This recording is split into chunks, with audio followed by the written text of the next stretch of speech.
Hello, I'd like to introduce myself. I'm Jason Putz, a physical therapist, and this is Ted Cruzy, physical therapist as well at Physical Therapy Solutions in Dyersville, Iowa. We've gathered some dynamic stretching and warm-up activities for coaches in the area, and we'd just like to share them with people around the world as far as providing some injury prevention aspects for sport, as well as a tool and a guideline for coaches to kind of look at what they need for individual sports from a dynamic standpoint.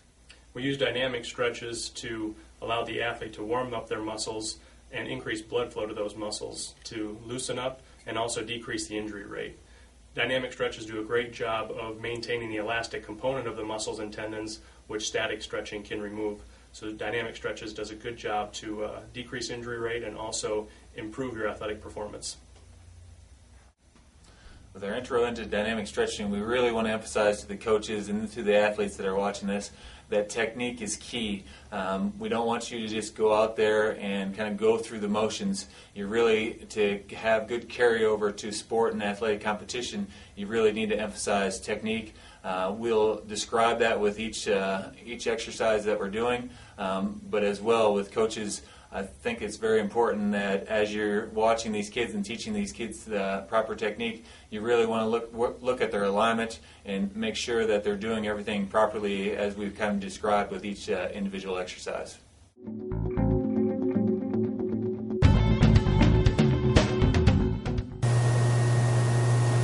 For the butt kick on the toes, the athlete's going to again drive up onto his toes, grab the ankle, and kick backwards. It's important to keep his chest aligned upright and not lean forward. We're trying to get a good quad and rectus femoris stretch, so maintaining upright alignment is key. You can see here our athlete does have a slight forward lean that we're trying to really adjust for and keep his chest back as he's pulling that leg back. And trying to maintain good balance and proprioception when he's on one leg.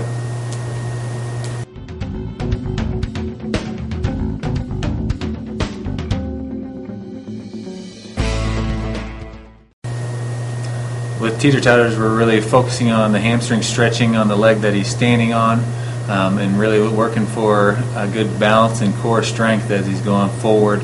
Really trying to bend at the hip and not the back.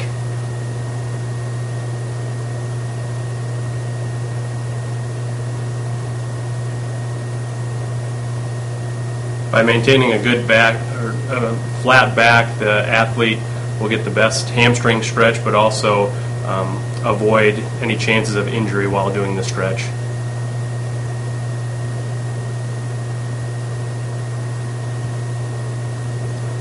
You really want your athlete to try to maintain good single leg standing balance as they're going through this motion as well.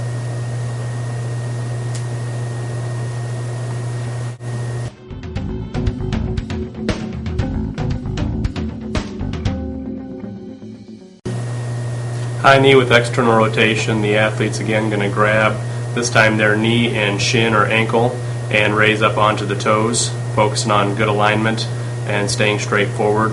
With this stretch, we're now stretching the hip rotators and calling those into play.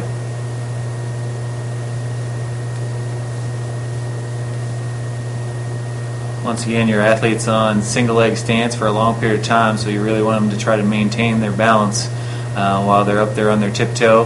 And here you get the option to see the athlete really turn and rotate that hip for that true stretch of the rotators.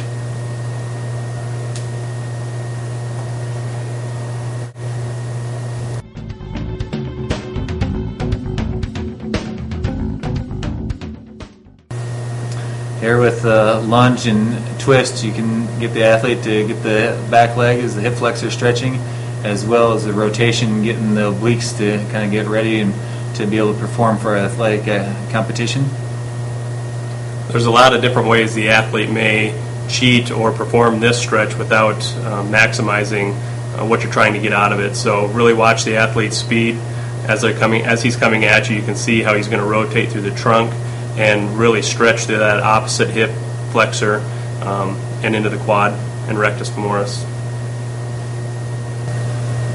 As a coach, you really want to look for them over-exaggerating and not performing proper alignment when they do this. You can see that he's doing more of a lean back than a rotation. And then all he's looking at the knee to make sure that they're in proper alignment when they're coming straight forward.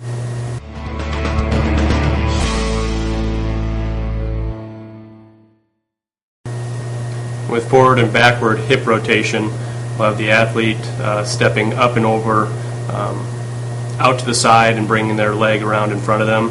You can choose to do this stretch walking one direction, or you may also have them walking backwards, doing the stretch in reverse order. This is really getting all of our hip musculature components of stretching both the hip flexors, extensors, and small internal and external rotators.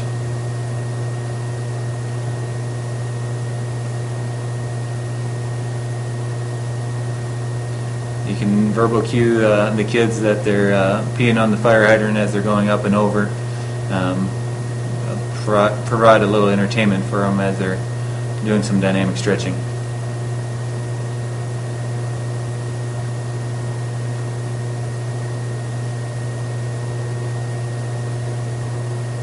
You can see he keeps his body nice and erect the whole time. So he's not leaning off to one side or the other. He's truly getting that motion to happen from his hip joint and not compensating from another part of his low back. And don't forget to have your athlete utilize their arm swing like they normally would while running.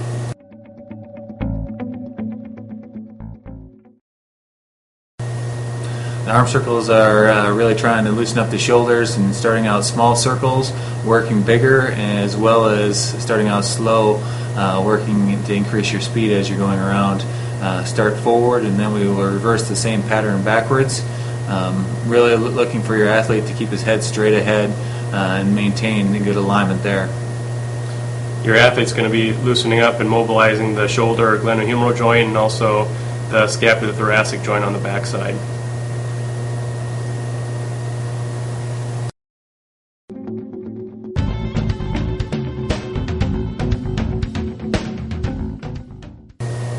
With self-hugs, you're going to have the athlete starting nice and slow, reaching around across them.